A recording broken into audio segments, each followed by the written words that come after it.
Alpha King Cairo Blood Moon ripped through the forest, his claws shredding bark and earth, his commander and enforcers flanking him like shadows of death. The Blood Moon pack wasn't here for diplomacy tonight. They were here for blood. Intelligence reports. Whispers of rebellion. The Omega territories had been growing bold, gathering in secret, and the scent trail led straight to the forbidden neutral zone, a place where only traitors and defectors dared to hide. Cairo was ready to execute every conspirator who dared threaten his throne. He would kick down every door, burn every hideout, until the rebellion was crushed beneath his claws. But he didn't find an army of rebels. He found the one thing that could shatter an Alpha King's certainty. And it wasn't just that the threat was false. It was what was hidden inside that rotting hut. The blood moon hanging over the Blood Moon territory wasn't just an omen. It was a reflection of the Alpha King's fury. Crimson light bathed the jagged cliffs that bordered the packlands, casting long shadows across the War Council chambers. Outside, the earth trembled, not from an earthquake but from the synchronized pounding paws of 50 elite warriors in their wolf forms, moving in perfect formation through the darkness. At the front was a massive beast larger than the rest. His fur was black as obsidian, his eyes burning with an unnatural gold fire that could freeze prey mid-flight. This was Cairo Blood Moon, the Alpha King of the Eastern Territories. And tonight he was a sovereign possessed by righteous wrath. Through the mind link, his voice boomed like a war drum, commanding absolute obedience. Find them. Leave no structure standing. Overturn every stone. If you find Omega agitators, execute them. If you find weapons caches, burn them. No one rests until this rebellion is crushed at its root. Hours earlier, the unthinkable had happened. The intelligence network, Commander Dax Ironclaw's pride and obsession, had intercepted communications. Coded messages. Supply movements. All pointing to a gathering in the neutral zone. The reports claimed Omegas were stockpiling weapons, planning an uprising that would destabilize the entire hierarchy of pack law. Cairo shifted back to human form as they reached the border marker that separated the civilized packlands from the forbidden neutral zone. He stood bare-chested in the cool night air, his muscles coiled with tension, steam rising from his skin. His commander, a battle-scarred warrior named Dax Ironclaw, threw a tactical vest over the king's shoulders. "Sire." Dax's voice was clipped, efficient. "The scent markers confirm multiple wolves in the area. The structure is 2 clicks north. If they've fortified the position, we should proceed with caution. They may be armed." Cairo turned to Dax, his eyes still blazing with that predatory gold. "Then we hit them before they can organize. Do you understand me? I will not have insurrection festering in my kingdom." "We suspect organized agitators," Dax suggested, his tone calculated. "Possibly backed by rival packs trying to destabilize your rule from within. This level of coordination suggests outside funding." "This smells like a coordinated attack on Alpha Authority," Cairo growled. "It smells like treason," Cairo said. He crouched at the border, inhaling deeply. The night air was thick with pine and damp moss. But underneath it there was something else, faint, almost undetectable. Not the aggressive musk of warriors preparing for battle. It was sweet like herbs and wood smoke. It wasn't the scent of a militant rebel cell. It was the scent of nothing. Omega. A wolf so low in status their scent barely registered on the hierarchy. "There." Cairo pointed toward a dense thicket where the trees grew twisted and wild. "A faint trail. They're trying to mask their movements. Amateur tactics." Dax looked eager. "The structure is isolated. Perfect for interrogation. We can extract information about their network, then make an example of them." "They won't have time to confess," Cairo said, his voice dropping to a lethal whisper. He didn't wait for his pack. Cairo launched himself forward, his muscles rippling as he shifted mid-stride. The midnight wolf emerged, massive and terrifying, his paws hitting the ground like war drums. He threw his head back and let out a howl that silenced the night, a promise of annihilation. The pack followed. A wave of fur and fangs, 50 warriors moving like a single killing machine through the neutral zone. This was a place where outcasts fled, where those rejected by pack society tried to survive in isolation. It was a place of desperation. The idea that rebellion was breeding here made Cairo's blood boil with contempt. They tracked for an hour. The scent grew stronger, Not the herbal omega scent, but the unmistakable musk of multiple wolves. Too many wolves. Too many young signatures. But mixed with it was something else. Not aggression, not defiance. Something that smelled like sickness, fear, exhaustion. King Cairo, came the voice of his lieutenant, Riker, swift and alert through the mind link. Visual contact. Structure ahead. 300 yards north. No defensive positions visible. Cairo pushed his legs harder, mud flying behind him. Through the trees he saw it. A ramshackle hut barely standing, the roof sagging with rot, the walls patched with scavenged wood and cloth. No guards. No fortifications. No signs of the military operation Dax had described. It looked abandoned. But the scent of wolves, many wolves, was pouring out through the gaps in the walls. Cairo skidded to a halt 20 yards from the door. The 50 warriors fanned out, encircling the hut in seconds, forming an impenetrable ring of teeth and claws. They growled low, a collective vibration that sent small creatures fleeing into the night. Cairo shifted. He stood tall, his bare chest rising and falling with controlled breath. He didn't bother with clothing. He marched toward the door, his claws extending from his human fingertips, his eyes still burning gold. "Come out." Cairo roared, his voice shattering the silence. "Come out and face judgment, or I will come in and drag you into the light." Silence. Then a sound. A small sound. A whimper. Not of an adult preparing for battle but of a child. Multiple children. "Dax," Cairo commanded, his voice colder now, uncertain. "Surround the perimeter. If anyone runs, capture them alive. I want answers." "With pleasure, Alpha," Dax said, signaling to his enforcers. Cairo didn't wait. He couldn't wait. Something about this felt wrong. The intelligence reports had described armed militants, coordinated resistance.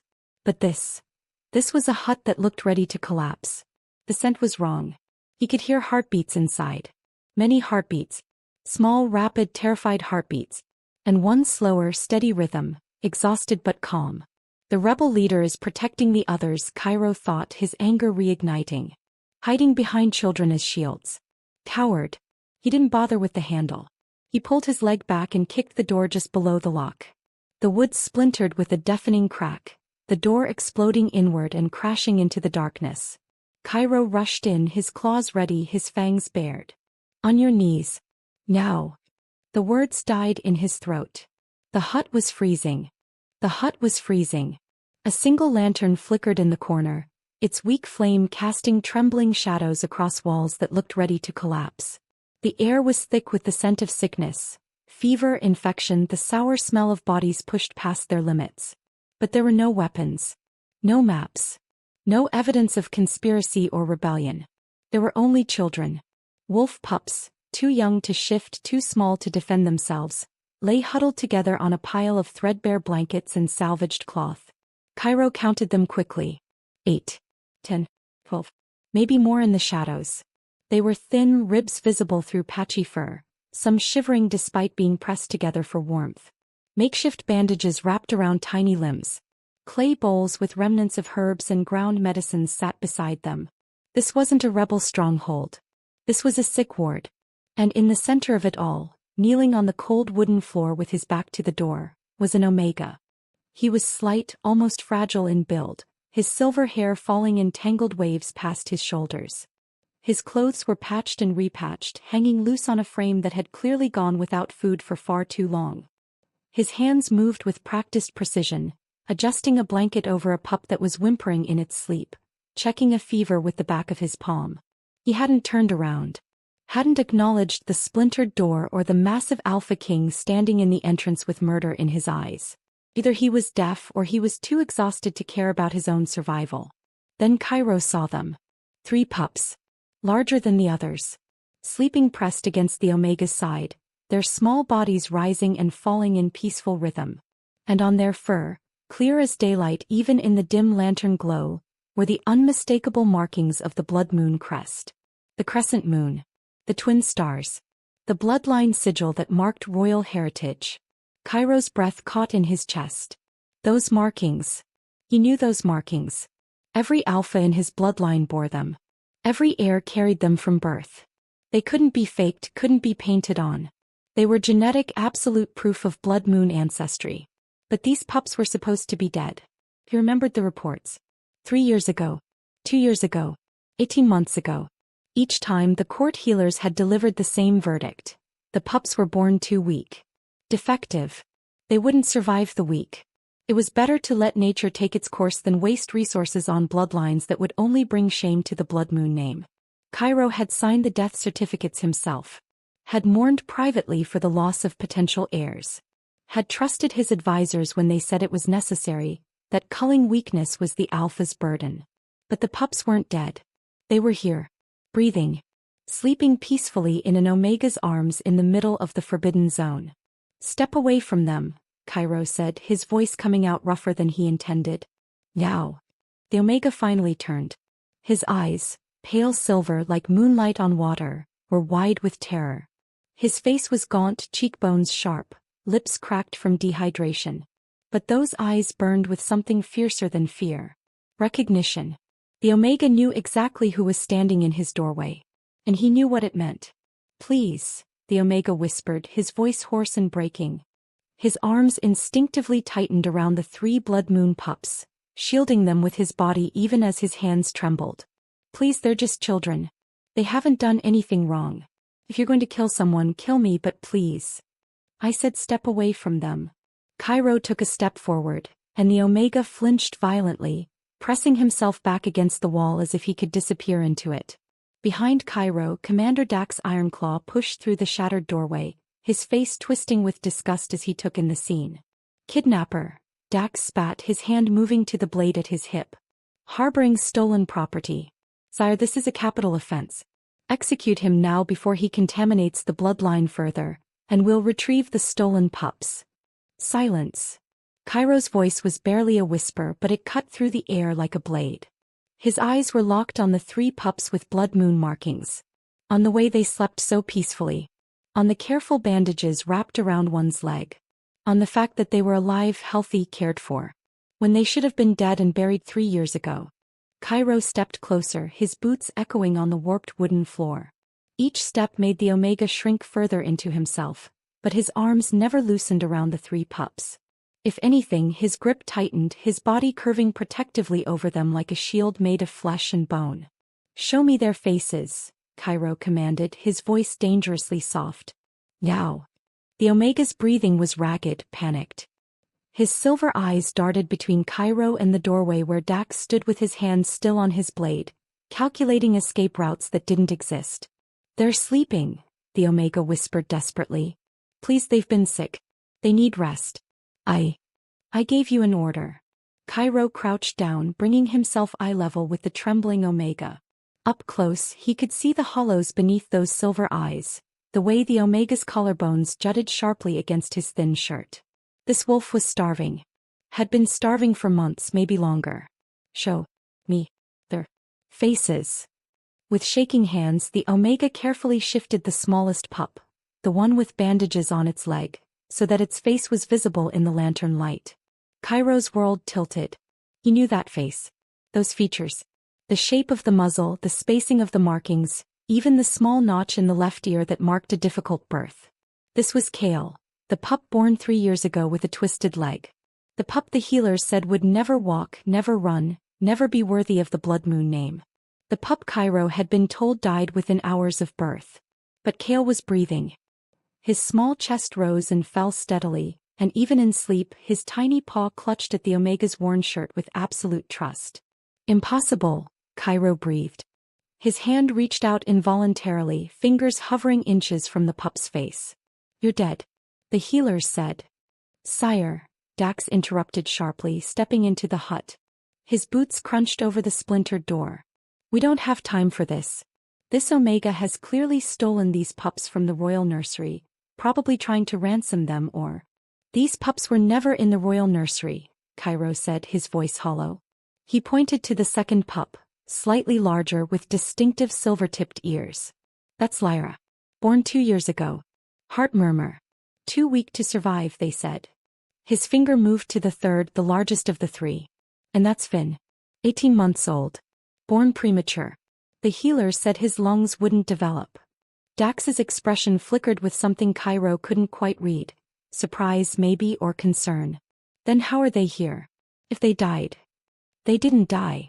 Cairo's eyes snapped up to the Omega's face. Did they? The Omega flinched but didn't answer. His jaw clenched, his whole body rigid with fear. Answer me. Cairo's voice cracked like a whip, and the sound finally woke the pups.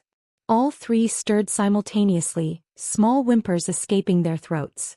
Kale's eyes opened first, golden like all blood moon wolves, and immediately found the Omega's face. Papa Soren? The pup murmured, his voice thick with sleep and confusion. Papa, what's wrong? The word hit Cairo like a physical blow.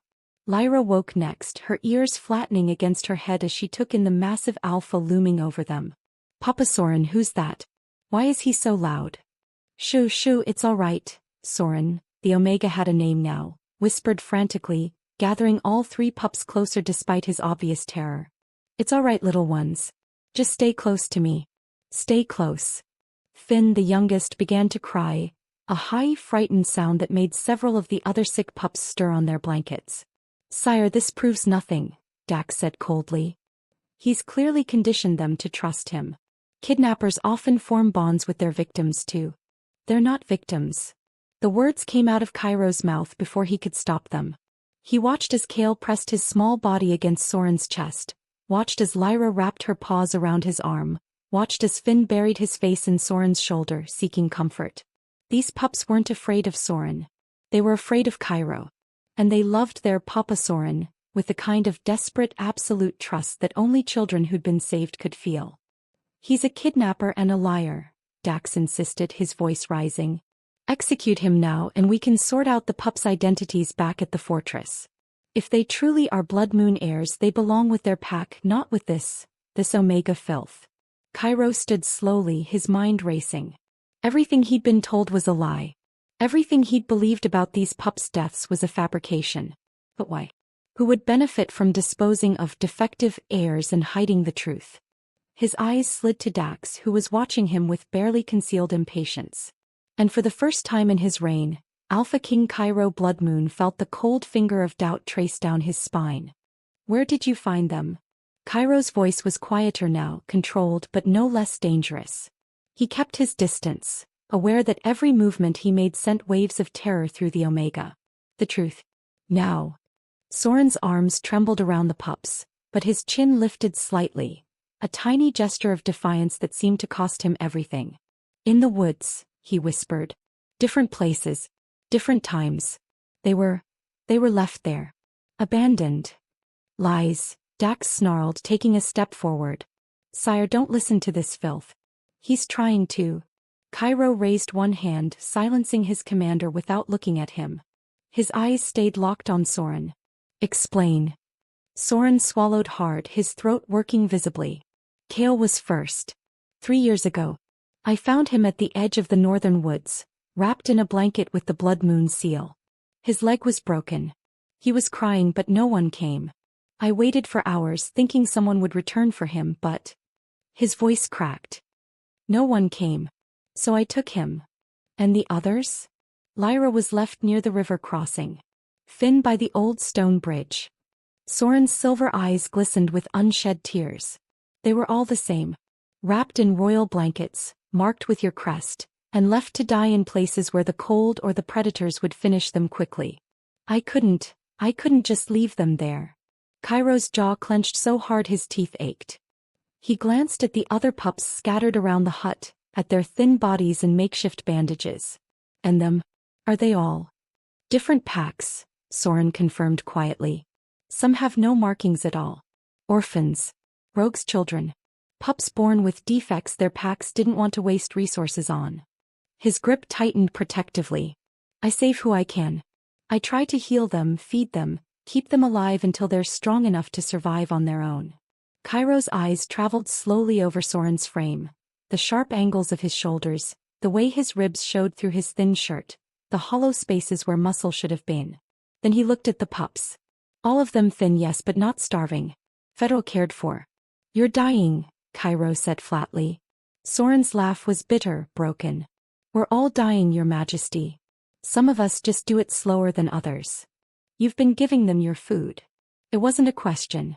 Soren didn't answer, but the truth was written in every protruding bone, every shadow beneath his skin. Dax's voice cut through the silence like a blade. Sire, this Omega is clearly delusional. These pups were declared dead by certified healers. If he's telling the truth, he's confessing to interfering with pack law and hoarding royal property. Either way, the penalty is execution. We're taking him back to the fortress, Cairo interrupted. The words hung in the air like thunder. Dax's head snapped toward him. What? You heard me. Cairo straightened to his full height, his alpha authority radiating outward in waves. We're taking the Omega and all of these pups back to Blood Moon Fortress. Under guard. I want answers and I'm not getting them in this frozen shack. Sire, this is highly irregular. Are you questioning my orders, Commander? Cairo's voice dropped to a lethal whisper, his eyes flashing gold. Dax's jaw worked, fury and something else. Something like panic, flickering across his face. No, Alpha. Of course not. He pulled a comm device from his tactical vest, turning slightly away. I'll arrange transport. And inform the fortress to prepare quarantine facilities. Cairo barely heard him. His attention was fixed on Soren, who was staring at him with a mixture of disbelief and terror.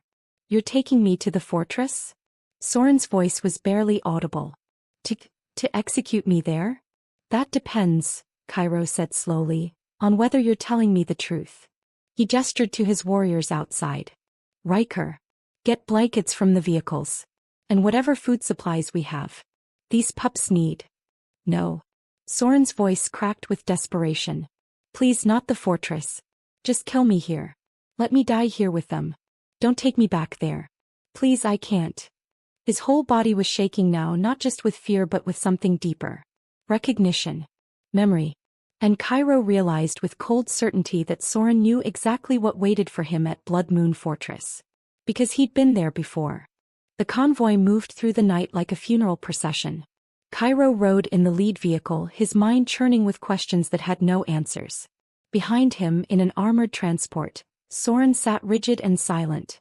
The 3 Blood Moon pups pressed against him while the other rescued children filled 2 additional vehicles under guard. Through the rearview mirror, Cairo caught glimpses of Soren's face. Pale as death, eyes fixed straight ahead, not blinking, barely breathing. The Omega looked like a man being driven to his execution, and maybe he was right to think so. Maybe Cairo was making a mistake. Maybe Dax was right and this was all some elaborate deception. But those pups had called him Papa. And the dead didn't come back to life on their own. The Blood Moon Fortress rose against the dawn sky like a crown of black stone and iron.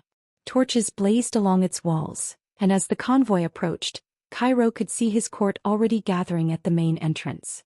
Word had traveled fast. Too fast. The vehicles stopped in the central courtyard and immediately the whispers began. Cairo stepped out first, his presence silencing the murmurs for a moment, but when the guards opened the transport door and Soren emerged, thin, dirty, trembling, the whispers exploded into outrage. An Omega? In the fortress? What is the king thinking? That's sacrilege. Those pups, are those the lost heirs? High Priestess Morgana pushed through the crowd, her elaborate robes sweeping the stone floor, her eyes sharp with calculation. Alpha King, what is the meaning of this? Who is this creature you've brought into our sacred halls? Cairo's voice cut through the noise like a blade. This Omega is under my protection. Anyone who touches him answers to me personally. Am I understood? The crowd fell silent, but the hostility remained thick enough to choke on. Soren had gone even paler, if that was possible, his silver eyes darting between the hostile faces as if cataloging each one who wanted him dead. Riker, Cairo commanded. Take the Omega and the pups to the East Wing. Guest quarters. Post guards at the door, inside and outside. No one enters without my direct permission. Guest quarters, sire? Morgana's voice dripped with disdain. Surely the dungeons would be more appropriate for a suspected. Did I stutter, priestess? Cairo's eyes flashed gold, his alpha authority slamming into her like a physical force. He stays in the East Wing. Under protection. Not imprisonment. Morgana's mouth thinned, but she bowed stiffly. As you command, Alpha. As Riker led Soren away, The Omega's eyes found Kairo's for just a moment. A look of such desperate, fragile hope that it physically hurt to see. Then he was gone, disappearing into the fortress with the pups clustered around him like frightened ducklings. Cairo turned to Dax. "Commander. With me. Now." They strode through the halls to the royal archives, Cairo's boots echoing with barely contained fury. He threw open the heavy doors and headed straight for the records vault where all birth certificates, death certificates and bloodline documentation were kept under lock and seal. "Pull the files for every Blood Moon pup born in the last 5 years, Cairo ordered. "Every single one." Dax hesitated. "Sire, it's nearly dawn. Perhaps after you've rested." "Now, Commander." The files came out in stacks. Cairo spread them across the massive oak table, his eyes scanning each document with increasing fury. There, Kale's birth certificate. Born with a twisted leg. Medical assessment by head healer Torin and confirmed by Dax Ironclaw. Prognosis. Incompatible with life.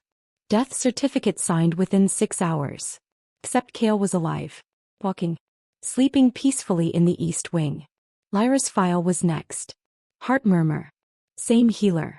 Same witness signature. Dax Ironclaw. Dead within 12 hours. Finn's file.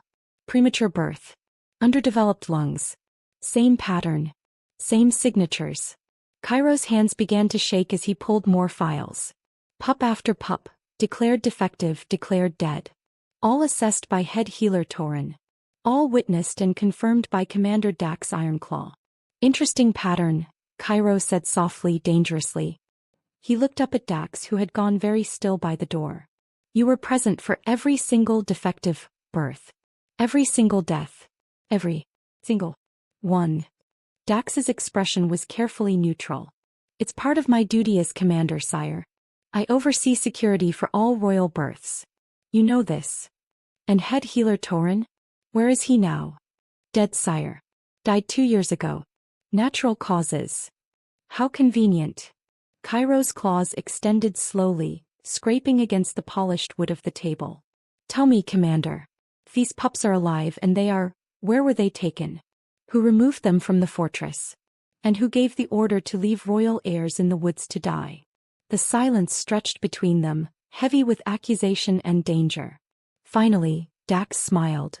A cold, calculated expression that made Cairo's wolf snarl with rage.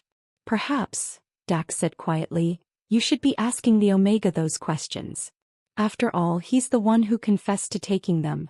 And with that he turned and walked out, leaving Cairo alone with a table full of lies and the growing certainty that the conspiracy went far deeper than he'd imagined.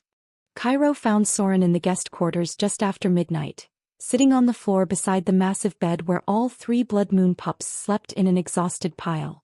The Omega hadn't touched the food that had been brought hours ago. Fresh meat, bread, fruit, more than he'd probably seen in months. It sat untouched on the table while Soren kept his vigil, one hand resting protectively on Kale's small back. He looked up when Cairo entered, and the fear that flashed across his face made something twist painfully in Cairo's chest. "The other pups?" Soren asked immediately, his voice hoarse. "Federal Worm. Being examined by healers I trust." Cairo closed the door behind him, noting how Soren tensed at the sound of the lock clicking. "We need to talk." "About my execution?" Soren's laugh was bitter, broken. "I assume that's why you're here. To tell me when and how I'll die." "About the truth." Cairo moved closer, slowly, like approaching a wounded animal. "I found the records, Soren. The death certificates for these pups. They're signed by my commander and witnessed by my former head healer. Both men I trusted." He crouched down to eye level, keeping his distance. "Tell me what really happened." "All of it." Soren's hands trembled where they rested on Kale's fur. For a long moment he said nothing, his silver eyes distant, haunted. Then finally, "I used to work in the fortress. 2 years ago. I was a healer's apprentice." Cairo's eyebrows rose. He hadn't expected that. "I wasn't very good at combat medicine or poisons," Soren continued quietly. "But I was good with children. Gentle births. Caring for newborns. So they assigned me to the royal nursery when..." His voice cracked. "When the defective pups started being born." "Go on." "Head healer Torin would examine them. If they had any weakness, any deformity, any sign they might not grow into perfect warriors, he would declare them incompatible with life. Commander Dax would witness the assessment. And then, Soren's voice dropped to barely a whisper. And then I was ordered to take them to the woods and leave them there. Far enough that their cries wouldn't carry back to the fortress. They called it natural selection. They said it was mercy. Cairo's claws extended involuntarily, digging into his palms. How many? Dozens. Tears slipped down Soren's gaunt cheeks. I tried to save them. I would take them to the woods as ordered, but then I'd go back after my shift ended. I'd search for hours in the dark, following their cries. Sometimes I found them in time. Most times. His voice broke completely. Most times I was too late. The cold took them. Or the predators. I have a grave site in the neutral zone with 47 markers. The number hit Cairo like a physical blow. 47 pups. 47 potential heirs, potential pack members, children who could have lived if. When Torin realized what I was doing, he and Commander Dax gave me a choice. Soren's hand moved to the collar of his shirt, pulling it down to reveal his shoulder. Cairo's breath caught. Scars. Deep, vicious scars that could only have been made by one thing. A neural whip. The kind of weapon banned by pack law for its cruelty, designed to cause maximum pain without killing. They said if I told anyone, if I breathed a word about what was happening, they would do worse than kill me. They would make sure every Omega in the kingdom suffered. So I stayed quiet. I let them exile me on false charges of theft. And I kept saving who I could, knowing that one day. Soren's voice turned hollow. One day I'd fail and they'd make good on their promise. Why? Cairo demanded, his voice rough with fury. Why would Dax and Torin do this? What could they possibly gain from murdering pups? Soren looked at him with eyes that had seen too much suffering, too much truth. Because they believe the Blood Moon line is weak. Commander Dax told Torin that every defective birth proved it. That your bloodline was deteriorating and the pack needed new leadership. Strong leadership. His silver eyes held Cairo's gaze steadily. They weren't just eliminating weak pups, Your Majesty. They were eliminating your entire legacy. One child at a time. The words hung in the air like a death sentence. And High Priestess Morgana? Cairo asked, though he already knew the answer. She blessed every disposal, Soren whispered. Said it was the moon goddess's will that only the strong should survive. She and Dax. He hesitated, then pushed forward. They're planning something. I heard them talking once before my exile.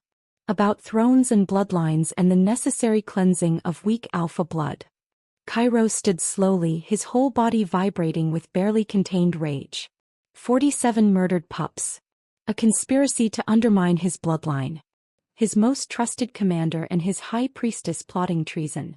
And this broken, starving Omega had been the only one brave enough to try to stop it. You should have told me, Cairo said quietly. Soren's laugh was sharp, painful. Tell you? I was an Omega apprentice. You were an Alpha King who signed every death certificate without question. Who would you have believed? The truth of it cut deeper than any blade. Cairo called the emergency council meeting at dawn, summoning every high-ranking member of his court to the throne room. They came quickly, roused from sleep, their faces masks of curiosity and concern. Dax arrived first, his expression carefully neutral. Morgana swept in moments later, her ceremonial robes pristine despite the early hour. Cairo sat on his throne, every inch the Alpha King, while Riker stood guard at the door. He'd positioned loyal warriors throughout the room, wolves he'd personally trained, who owed their allegiance to him alone, not to his commander or his priestess. I've called you here, Cairo began, his voice carrying through the chamber, to announce my judgment regarding the Omega currently housed in the East Wing and the pups he brought with him. The room erupted in whispers. Dax leaned forward slightly, his eyes sharp with interest. Morgana's hands folded serenely in her robes, but Cairo caught the tension in her shoulders. The judgment will be delivered at noon today in the central courtyard before the entire pack. Cairo let his gaze sweep across each face, noting who looked relieved, who looked nervous, who looked calculating. Until then, I want all evidence compiled. Every birth record, every death certificate, every witness statement from the past 5 years. Bring them to me within the hour. A wise decision, Alpha, Morgana said smoothly, stepping forward. I'm certain the evidence will show this Omega is guilty of theft and deception. The law is clear on such matters. She produced a silver goblet from within her robes, offering it to Cairo with a practiced smile. You must be exhausted from such a trying night. I've brought you moon tea, blessed and prepared by my own hands. It will steady your mind for the judgment ahead. Cairo reached for the cup, his fingers closing around the cool metal. The liquid inside was pale blue, fragrant with herbs that should have been soothing. Moon tea was a traditional drink offered before major pack decisions, meant to clear the mind and sharpen judgment. He raised it to his lips. Movement caught his eye, just a flash at the edge of his vision. Through the open throne room door he could see into the hallway where Soren stood with Riker, having been brought down to give his statement. The Omega's face had gone white as snow, his silver eyes wide with terror fixed on the goblet in Cairo's hand. Soren's lips moved, forming words without sound. His hand came up in a gesture so small, so desperate, that anyone not watching would have missed it. So, don't drink. Cairo's hand froze, the rim of the goblet a hair's breadth from his lips. His eyes met Soren's across the distance, and in that moment he saw absolute certainty. Not panic. Not fear of accusation. But the specific, desperate terror of someone who recognized a poison they'd seen before. Alpha. Morgana's voice held a thread of impatience. The tea grows cold. Cairo lowered the goblet slowly, deliberately. Forgive me, priestess, but I've changed my mind. I prefer my judgment unclouded by any influence, even blessed tea. He set the cup down on the arm of his throne with careful precision. Riker, have this analyzed by the royal alchemist. Immediately. Morgana's serene expression didn't change, but something flickered in her eyes. Something cold and dangerous. Analyzed. Alpha, surely you don't suspect. I suspect nothing, Cairo interrupted smoothly. But I verify everything. A lesson I should have learned years ago. His gaze slid to Dax, who had gone very still. Isn't that right, Commander? Trust but verify. Dax's jaw tightened almost imperceptibly. Of course, sire. A wise policy. Riker moved forward, taking the goblet with gloved hands. As he passed Morgana, she turned to watch him go, and Cairo saw her other hand slip into her robes, reaching for something. Priestess, Cairo said sharply. Your hands. Show them to me. She turned back, her smile frozen. Alpha, I don't understand. Your hands. Now. Slowly, Morgana withdrew her hands from her robes. But Cairo saw the faint shimmer of powder on her fingertips, white and crystalline, barely visible. Wolfsbane. The same substance used to drug the nanny when the royal pups had been kidnapped years ago. The same poison that weakened wolves made them vulnerable. And Cairo had been about to drink it. Council dismissed, Cairo said quietly, his voice lethal. Except for you, Commander Dax, and you, High Priestess Morgana. We have much to discuss about loyalty, treason, and poison tea. The room emptied quickly, court members fleeing the obvious tension. Only Dax and Morgana remained, flanked by Cairo's loyal guards. And in the hallway, Soren slumped against the wall, shaking with relief that the Alpha King was still breathing. For now. The lights died all at once. One moment the throne room was blazing with torchlight and the cold dawn filtering through high windows. The next, absolute darkness swallowed everything as if someone had thrown a shroud over the sun itself. Cairo's wolf surged forward instinctively, his eyes shifting to gold, his night vision sharpening. But even with enhanced sight, the darkness was wrong. Too complete, too sudden. But Morgana's doing. Treachery. Cairo roared, but his voice was drowned out by the sudden chaos. Screams erupted from the hallways. The clash of steel. Bodies hitting stone. Dax's laugh cut through the darkness, cold and triumphant. You should have drunk the tea, Cairo. It would have been painless. Now. The sound of a blade being drawn sang through the air. Now it will hurt. Cairo shifted instantly, his human form exploding into his massive wolf in a burst of primal power. He lunged toward where Dax's voice had come from but met only air. Around him his guards were fighting, he could hear them struggling, choking, the wet sounds of poison taking effect. They drunk the tea that had been served to the guards earlier. Standard protocol for night watch. But it hadn't been blessed moon tea for them, it had been wolf's bane. His entire fortress guard was compromised. Through the mind link, Riker's voice burst through, panicked and fading. Alpha, ambush, they're everywhere. Then silence. Cairo's blood ran cold. If they'd poisoned the guards, if they'd cut the power, then this wasn't just an assassination attempt. This was a coup. And if Dax and Morgana were willing to move openly, that meant Soren. The pups. They were going to eliminate the witnesses. Cairo tore toward the door, crashing through startled assassins in the darkness. He had to reach the east wing. Had to reach them before. In the guest quarters, Soren jerked awake the moment the lights died. Years of survival instinct screamed at him to move. He rolled off the floor where he'd been sleeping, never the bed, always between the door and the pups, and pressed his back against the wall. His silver eyes adjusted quickly to the darkness, Omega vision better suited to shadows than most wolves realized. The pups stirred, frightened whimpers starting. Shoo, Soren breathed, moving to the bed on silent feet. Quiet, little ones. Stay very, very quiet.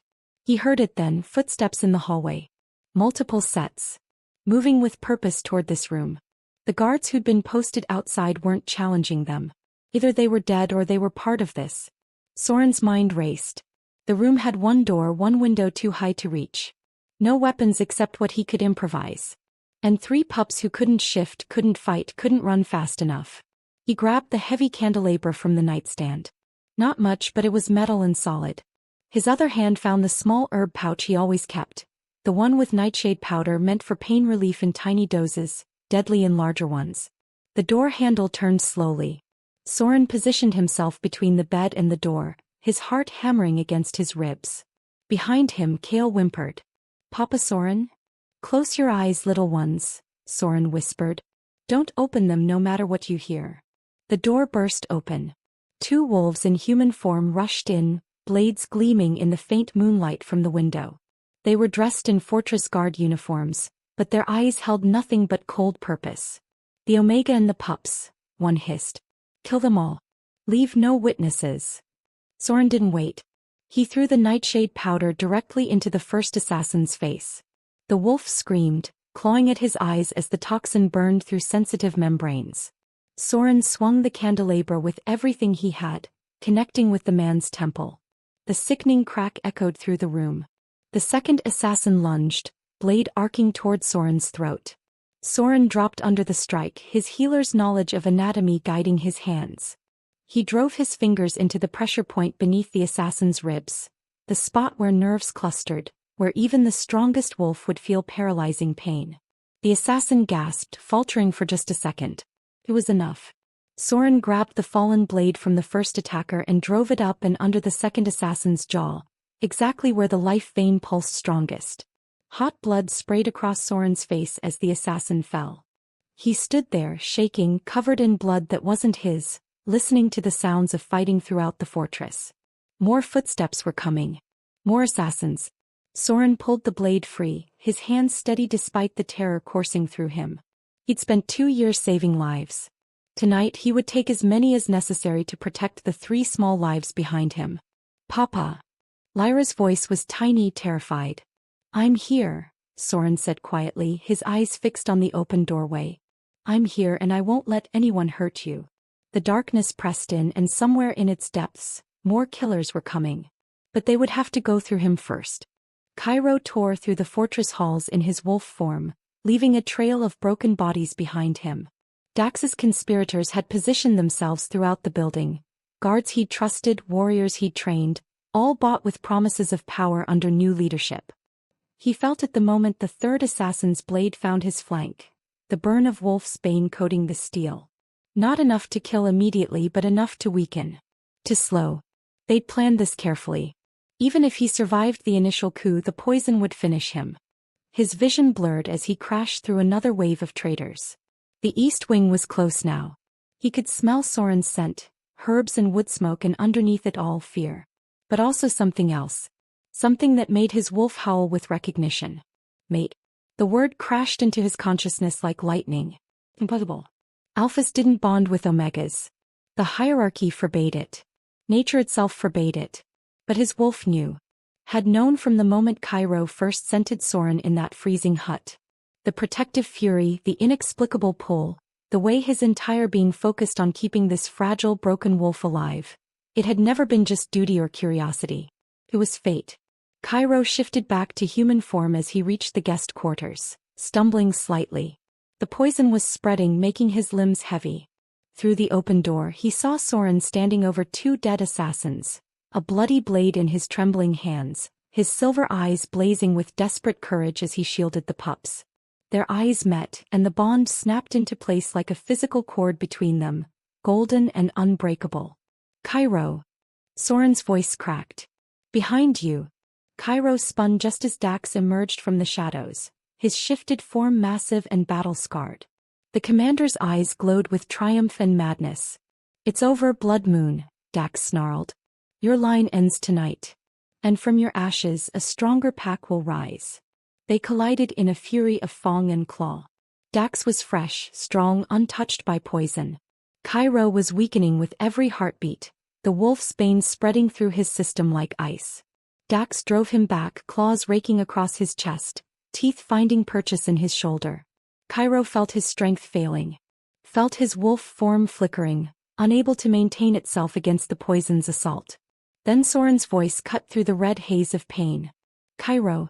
Left side, his old war wound, beneath the fourth rib. How did Soren know? How could he possibly? The bond. Information flowing through the connection between them. Soren had been a healer, had studied anatomy, had seen injury patterns. And now, through their newly formed mate bond, that knowledge was Cairo's. Cairo twisted, ignoring the screaming pain in his shoulder, and drove his claws precisely where Soren directed. Beneath the fourth rib, where scar tissue made the flesh weak. Where an old injury had never properly healed. Dax howled in agony, his grip faltering. And through the bond, Cairo felt something else flood into him. Soren's strength.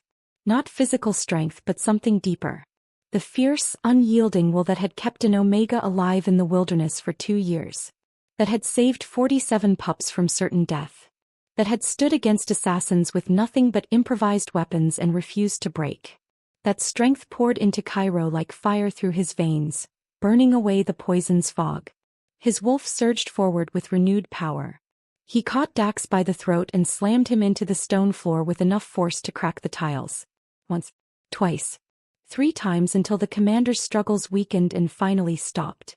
Cairo shifted back to human form, breathing hard, his hand still around Dax's throat. Not dead, not yet.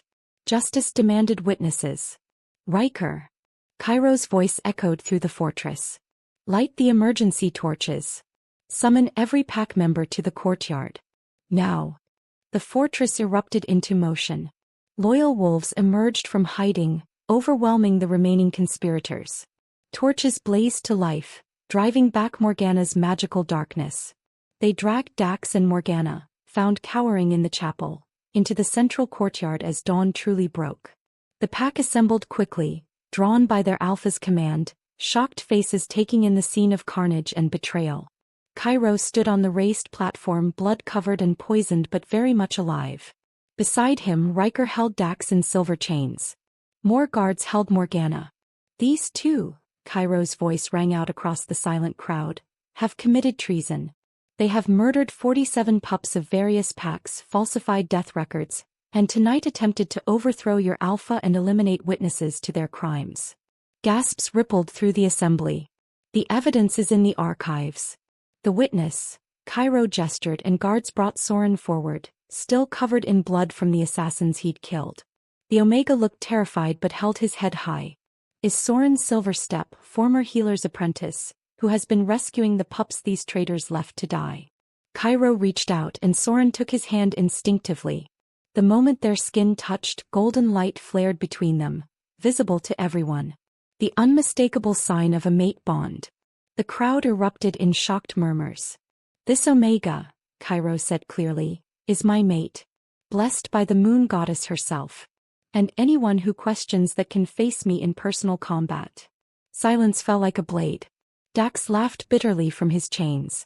An Omega mate. This proves everything I said. The Blood Moon line is weak, corrupted. The Blood Moon line, Cairo interrupted coldly, is strong enough to recognize true worth regardless of designation. Something you'll never understand. He turned to the pack. Commander Dax Ironclaw and High Priestess Morgana are stripped of all rank and title. They will be exiled to the wasteland at dawn with nothing but the clothes on their backs. If they ever return, the sentence is death. He looked at Soren, at the 3 pups now clinging to the Omega's legs, at the evidence of selfless courage and sacrifice that had saved his bloodline from extinction. And Soren Silverstep is hereby declared under my eternal protection as my mate and consort. Anyone who harms him answers to me and the full might of the Blood Moon Pack. The pack, seeing their alpha's conviction, began to howl their acceptance, slowly at first, then building to a roar that shook the fortress walls. Cairo pulled Soren close, feeling the Omega's exhausted weight sag against him, and knew that despite the poison still burning through his veins, despite the betrayal and bloodshed, something fundamental had shifted. His pack was whole again. And he'd found something he'd never expected to find. Home. Soren caught Cairo as the Alpha King's legs finally gave out, the poison and injuries overwhelming even his formidable strength. The pack watched in stunned silence as the small Omega supported the massive Alpha, guiding him gently to the ground. "I've got you," Soren whispered, his healer's hands already moving over Cairo's wounds with practiced efficiency. "Just breathe. Stay with me." Through the bond, Cairo felt Soren's calm determination flowing into him, steadying his racing heart, clearing the poison's fog from his mind. Those same hands that had saved 47 pups, that had fought assassins with improvised weapons, now worked with tender precision to save him. "You're stronger than any alpha I've ever known," Cairo murmured, his golden eyes fixed on Soren's silver ones. Soren's laugh was soft, disbelieving. "I'm covered in blood and shaking so hard I can barely hold these bandages." "Exactly." Cairo reached up, cupping Soren's face with a blood-stained hand. "And you're still here. Still fighting. Still saving lives. That's true strength." The bond between them pulsed with golden warmth, and for the first time in 2 years, Soren allowed himself to believe he might actually survive this. That he might finally be safe. That he might finally be home. 3 months later, the Blood Moon Fortress had transformed. The central courtyard was filled with pack members dressed in ceremonial finery, their faces reflecting genuine joy rather than the fearful obedience that had marked Cairo's reign before. At the front, 3 small figures bounced excitedly, Kale, Lyra and Finn now healthy and strong, their blood moon markings gleaming in the sunlight. Around them, the other rescued pups played freely, officially adopted into various pack families, cherished rather than discarded. Cairo stood on the dais in full royal regalia, but his attention was fixed on the fortress entrance where Soren would emerge. Riker, now promoted to commander after Dax's exile, stood beside him with the ceremonial crown, a circlet of silver and moonstones that had been specially commissioned for this day. The crowd fell silent as Soren appeared. He wore robes of deep silver and forest green, colors chosen to honor both his Omega heritage and his healer's calling. The fabric flowed around his frame, which had filled out considerably over the past 3 months of proper food and care. But Soren had insisted on one detail that made several courtiers uncomfortable. The robes were designed to leave his shoulder partially bare, displaying the neural whip scars for all to see. "They're proof of survival," Soren had said firmly when the seamstress suggested covering them. "Proof that I'm still here despite everything they tried to do. I won't hide them." Now, as he walked toward the dais with quiet dignity, those scars caught the sunlight, a testament to courage and endurance that made even the most skeptical pack members fall silent with respect. Cairo descended the steps to meet him halfway, taking Soren's hands in his. 3 months ago, Cairo's voice carried across the assembled pack, "I stood before you as an Alpha King who ruled through fear and blind obedience. I signed death certificates without question. I trusted the wrong wolves. I believed strength meant dominance and weakness meant death." He squeezed Soren's hands gently. "I was wrong." He turned to address the crowd fully. "This Omega showed me what true strength looks like. Looks like standing between children and death with nothing but improvised weapons. It looks like starving yourself to feed those who can't feed themselves. It looks like refusing to give up on lives that others deemed worthless." Cairo pulled Soren up onto the dais beside him. "Today, I not only crown Soren Silverstep as my mate consort, but I also announce sweeping reforms. Effective immediately, all laws discriminating against Omegas are abolished. Pack worth will be measured by character and contribution, not designation. His voice hardened with conviction. Any alpha who abandons a pup for any reason will face exile. And Soren's hut in the neutral zone will be established as a protected sanctuary, a place where any wolf in need can find shelter without judgment. The crowd erupted in howls of approval, genuine, thunderous acceptance. Riker handed Cairo the crown and the Alpha King turned to Soren, his eyes soft despite the formal setting. I once thought I knew what it meant to lead, Cairo said quietly, meant only for Soren's ears. You taught me that true leadership means protecting the vulnerable, not culling them. That compassion isn't weakness, it's the highest form of strength. He placed the crown gently on Soren's silver hair. All hail Soren Silverstep, Cairo's voice rang out. Mate consort of the Blood Moon Pack. Healer. Protector. The one who saved us all. The pack's howl shook the very stones of the fortress. A sound of celebration, acceptance and hope for a future built on different foundations. Soren looked out at the sea of faces, at the 3 pups who were grinning up at him with pure adoration, at Cairo whose golden eyes held nothing but love and respect. The neural whip scars on his shoulder caught the light again, but they no longer represented shame or suffering. They represented survival. Courage. The strength to endure and still choose compassion. Cairo pulled him close, and as their lips met before the cheering pack, the mate bond flared brilliant gold between them, a beacon visible for miles, announcing to the world that the Blood Moon Pack had entered a new era. One where strength was measured not by dominance but by how many lives you lifted up. Where worth was determined not by designation but by the size of your heart. And in a small hut in the neutral zone, marked now with the Blood Moon crest as protected territory, 47 grave markers stood silent witness to the price of change. But beside them, plans were already being drawn for a sanctuary, a place where the unwanted would find love, where the broken would find healing and where every life would be valued. Because one Omega had refused to give up. And one Alpha had been brave enough to admit he'd been wrong. Together they would build something better. Together they were home.